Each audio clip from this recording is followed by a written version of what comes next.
లోకంలో బ్రతకాలంటే ఎన్నో వింతలు. కోట్ల ఆస్తులు లేకున్నా సుఖంగా బ్రతకాలంటే మనసులో నుంచి ఇవి తీసేయి. లోకంలో ఉన్న వాటిని చూసి ఆశలు కోరికలు పెట్టుకోకు.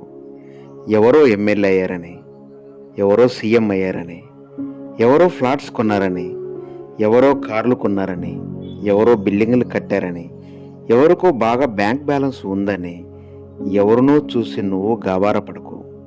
5 స్టార్ హోటల్లో నివసించే వాడికి రాత్రి నిద్ర ఉండదు. గుడిసెలో బ్రతికే వాడికి ఉదయం మెలకువ రాదు. పులిని చూసి నక్క వాతలు పెట్టుకుంటే మంటకి తట్టుకోలేక చచ్చిందని సామెత ఉంది. ఎవరినో చూసి మితిమీరిన కోరికలు, మితిమీరిన సుఖాల కోసం ఆలోచించి రోగాల పాలవద్దు.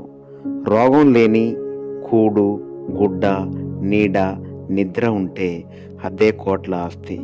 జీవితం ఒక్కటే.